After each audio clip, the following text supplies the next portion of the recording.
அனைவருக்கும் இனிய வணக்கங்க. நிகழும் மங்களகரமான விஸ்வாவசு ஆண்டுல ஒவ்வொரு கிரகங்களும் பெயர்ச்சி ஆகிறத இந்த ஆண்டு தான் ஒரு முக்கியத்துவம் கொடுக்கறதுங்க. காரணம் 3 கிரகங்கள் பெயர்ச்சியை இந்த ஆண்டுல தான் நம்ம பார்க்கிறோம். அப்படிப்பட்ட ஒரு அற்புதமான விஸ்வாவசு அப்படின்னாலே ஒரு அற்புதமான ஒரு ஆண்டு.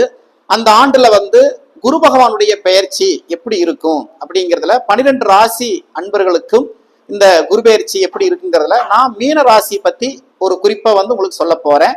திருப்பூர் சகோதரிகள் யூடியூப் சேனல் வாயிலாக இந்த நிகழ்ச்சியை பார்த்து கொண்டிருக்கக்கூடிய அனைத்து அன்பர்களுக்கும் சிவன்மலை ஜோதிடர் தாரா மகேஷ்குமாரின் அன்பான வணக்கங்கள் மற்றும் வாழ்த்துக்கள். இந்த குரு பகவான் உபய ராசிக்கு உட்பட்ட ஒரு அற்புதமான ஒரு மகான். அப்படிப்பட்ட சரம் ஸ்திரம் உபயம் அப்படிங்கிற அந்த பாவகத்துல ஒரு உபயராசி தெய்வம் இன்னொரு உபயராசிக்கு செல்லக்கூடிய ஒரு காலம். அப்போ இந்த மீனராசியில பிறந்தவங்க பாத்தீங்கன்னா காலப்புருஷனுக்கு 12வது வீடுங்க. இந்த 12வது வீடு அப்படின்னாலே பாத்தீங்கன்னா கடைசி 60 வயசு வரைக்குமே எதெல்லாம் நீங்க இழக்கணுமோ அது பூராமே இலக்க வச்சுட்டு அதுக்கப்புறமா கொடுப்பாரு பாருங்க, அதுதான் குருங்க.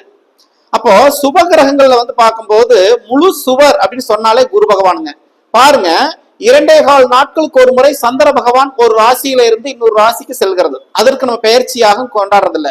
சூரிய பகவான் ஒரு மாசத்துக்கு ஒரு முறை ஒரு ராசியில பயணங்கள் செய்யறார். அதற்கு நம்ம சூரிய பகவானுடைய பெயர்ச்சி என்று நம்ம கொண்டாடுவதில்லை. ஏன் இந்த குரு பகவானுக்கு மட்டும் இவ்வளவு ஒரு முக்கியத்துவம் அப்படின்னு கேட்டீங்கன்னா, குரு பார்க்க கோடி நிவர்த்திங்க. குரு பகவான் பாத்தீங்கன்னா ஒரே நேரத்துல 5, 7, 9 சரம் ஸ்திரம் உபயம்ங்கிற 3 ராசிகளுமே பார்த்து எந்த விதமான வஞ்சவாதகம் இல்லாதமா கேட்கக்கூடிய வரங்களை கொடுக்கக்கூடிய ஒரு அற்புதமான கடவுள் பெயர்ச்சி ஆகிறாருங்க. அப்படி பெயர்ச்சி ஆகும்போது நாட்டினுடைய வளர்ச்சி எப்படி இருக்கும், வீட்டினுடைய வளர்ச்சி எப்படி இருக்கும், அந்த வீட்டுல இருக்கக்கூடிய 12வது ராசியில இருக்கக்கூடிய மீன ராசியில பிறந்தவர்களுக்கு எப்படி இருக்கும் அப்படிங்கிறத பத்தி நம்ம ஒரு சின்ன ஒரு விஷயத்த நம்ம ஆராய்ச்சி செய்ய போறோம். குரு பகவானை பத்தி பேசணும்னா அது காலமெல்லாம் பேசலாம். குருவுடைய அருள் இல்லாம இருந்தா நான் உங்களை இப்படி பேச முடியாது, நீங்க இந்த நிகழ்ச்சியை பார்க்க முடியாது. அப்போ ஜனன காலத்திலே லக்னத்திலேயோ லக்னத்துக்கு 5ஆம் பாவகத்திலேயோ திரியோண ஸ்தானங்களையோ இருந்தா தான் இந்த குரு பகவானுடைய பேசுறதுக்கான ஒரு அரிய வாய்ப்புகள் கிடைக்கும். என்னையும் ஒரு மனிதராக ஒரு ஜோதிடராக ஒரு மதித்து இந்த லலிதாம்பிகை ஜோதிட ஆய்வகம் மற்றும் திருப்பூர் சகோதரிகளுக்கு கோடான கோடி நன்றிகளை நீங்க தான் உரியதாய் கொள்ளணும். காரணம் கேட்டீங்கன்னா, இந்த நிகழ்ச்சியை பாக்குறவங்க அத்தனை பேருமே மிகப்பெரிய ஒரு பவருக்கு வருவீங்க அப்படிங்கிறது ஒரு ஆராய்ச்சி. எனக்கு இந்த பாக்கியங்கள் கிடைச்சிருக்கிறதுக்கு கோடான கோடி தெய்வங்களுக்கு ஒரு உரியதாய் கொண்டுட்டு குரு பகவான் அப்படிங்கிறவர் யாருங்க அப்படிங்கிறது விளக்கமா சொல்லியாச்சு. குரு பகவான் மீன ராசிக்கு 4வது வீட்டுக்கு 12வது வீடாக இருக்கக்கூடிய ரிஷபத்துல அவர் இருந்தாருங்க. இப்போ உங்க ராசிக்கு 4வது வீட்டுக்கு போறாரு. பாருங்க, மேசம் அப்படின்னா அது தலைப்பகுதி, ரிஷபம் அப்படின்னா அது கழுத்து முகப்பகுதி, மிதுனம்னா அது கழுத்து பகுதி. அப்போ எல்லாத்துக்குமே மீன ராசியில பிறந்தவங்க அத்தனை பேர்த்துக்குமே இப்ப கழுத்து பகுதியை போய் குரு பகவான் உட்கார்றது கட்டாயம். மாங்கல்ய யோகங்கள் கட்டாயம் உங்களுக்கு உண்டுங்க.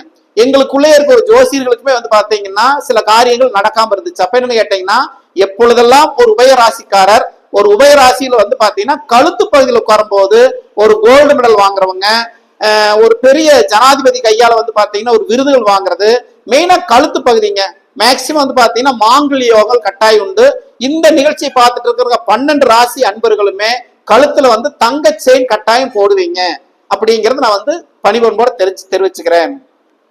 அமர்ற இடம் ஒரு மனிதனுக்கு நல்லதா இருக்கணும். அவர் எந்த இடத்துல யார பாக்குறாரு அப்படின்னா, மீன ராசிக்கு பாத்தீங்கன்னா 5ஆம் பார்வை அப்படிங்கிறது பாத்தீங்கன்னா துலா ராசியை பாக்குறாரு. காலப்புருஷனுக்கு அது 7வது வீடு, அது உங்களுக்கு 8வது வீடு.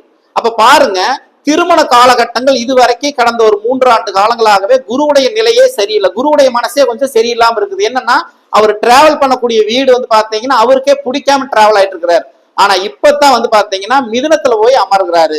நான் சொல்லக்கூடிய விஷயம் கேட்டா 5, 7, 9 அப்படிங்கிற பார்வை உங்களுக்கு 8ஆம் இடத்தையும் 10ஆம் இடத்தையும் 12ஆம் இடத்தையும் பாக்குறாரு. அப்ப என்ன செய்யணும், முதல்ல வீடு கட்டக்கூடிய யோகங்கள் மீனராசிக்காரர்களுக்கு கட்டாயம் உண்டு. ஜென்மச்சனி இருக்குதுங்களே அப்படின்னா அது வேற டிபார்ட்மெண்ட்டுங்க. சரிங்களா? குருன்னா என்ன, கேட்ட இடத்துல குறைஞ்ச வட்டிக்கு பணம் கொடுப்பாங்க. வீட்டு வேலை முடியாது. 4வது வீட்டுல உட்கார 4ங்கிறது கேந்திர ஸ்தானம். சுகஸ்தானம், வீடு கட்டுறது, வீட்டு பராமரிப்பு வேலைகள் செய்யறது, வண்டி வாகனங்கள் வாங்குறது, புதிய ஆடை ஆபரணங்கள் வாங்குறது, இது எல்லாமே முதல்ல அவர் செய்வாருங்க. அவர் செஞ்சதுக்கு அப்புறம் தான் அப்புறம் ஜென்மச்சனி பத்தி நம்ம யோசிச்சுக்கலாம்.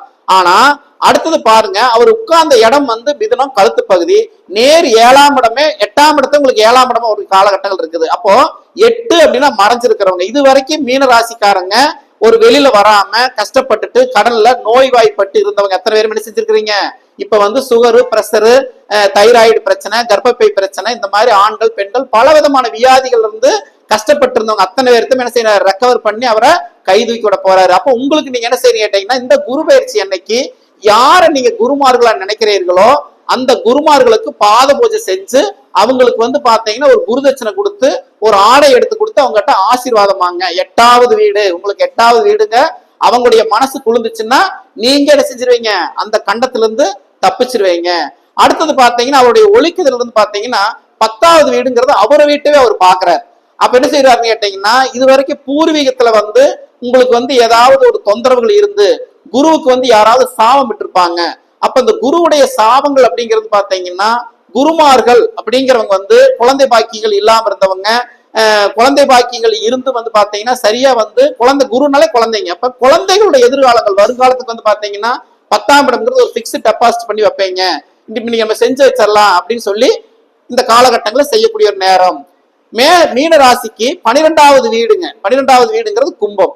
அப்போ இந்த கும்பம் அப்படிங்கிறது வந்து பாத்தீங்கன்னா அங்க ஆல்ரெடி இப்ப ராசி விட்டு ராகு பகவான் அங்க உள்ள வரக்கூடிய நேரம்.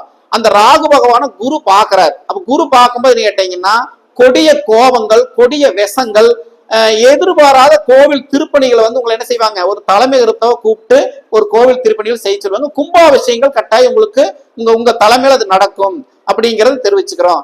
குரு பகவானை வந்து கட்டாயம் வந்து நீங்க வணங்குங்க. குரு இல்லைன்னா யாருமே இல்லைங்க. குரு பகவான் அப்படிங்கிற யாருன்னு கேட்டீங்கன்னா குழந்தைகள்.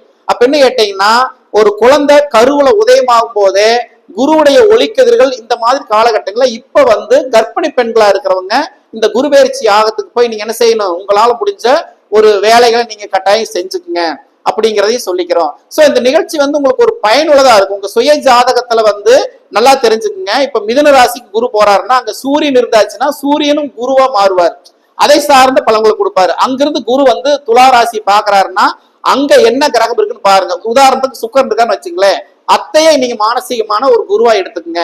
அதே வந்து பாத்தீங்கன்னா குரு பகவான் வந்து தனுசு ராசி பாக்குது. அப்ப தனுசு ராசி பார்க்கும்போது அங்க செவ்வாய் இருக்குன்னு கேட்டீங்கன்னா கட்டாயம் விளையாட்டு துறையில கட்டாயம் நீங்க ஜெயிச்சு வருவீங்க.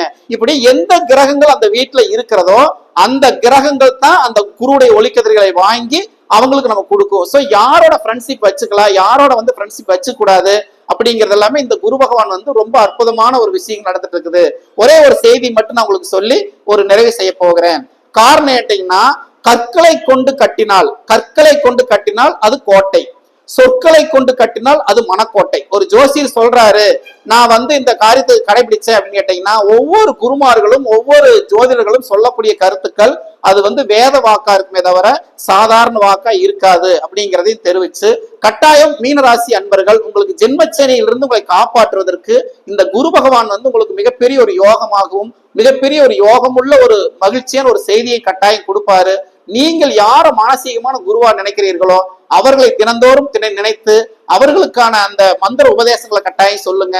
இந்த ஆண்டுல மிகப்பெரிய ஒரு வளர்ச்சி கட்டாயம் உண்டு அப்படிங்கிறத நான் வந்து உறுதியோட தெரிவிச்சு கொண்டு, என்னுடைய பெயர் சிவன்மலை ஜோதிடர் தாரா மகேஷ்குமார். கணக்கம்பட்டி சித்தருடைய ஒரு அருள்வாக்கு வழிபாடுகள் மூலியமாக நான் வந்து செஞ்சுட்டு இருக்கிறேன். எனக்கு நான் கேட்கிற வரத்தை அவங்களுக்கு கொடுத்துட்டு இருக்கிறாங்க. நீங்களும் அவங்களை வந்து வழிபாடுகள் செய்யுங்க. எனக்கு இந்த ஜோசியம் பார்க்கணும், உங்ககிட்ட நான் ஜோசியம் தெரிஞ்சுக்கணும்னு ஆசைப்பட்டீங்கன்னா என்னுடைய பெயரை நீங்க தொடர்பு கொண்டு, என்னுடைய செல்போன் நம்பர் வந்து பாத்தீங்கன்னா 850 897 3007 வெற்றி முருகன் ஜோதிட நிலையம், காங்கேய ரோடு, புதுப்பாளையம் அப்படிங்கிற இடத்துல ஆபீஸ் வச்சு நான் பண்ணிட்டு இருக்கிறேன். என்னை நீங்கள் தொடர்பு கொள்ளுங்கள். மீண்டும் குருவுடைய ஆசீர்வாதம் உங்களுக்கு பரிபூர்ணமாக கிடைக்கட்டும். வெற்றி உங்களது மீனராசி அன்பர்களே. நன்றி, வணக்கம்.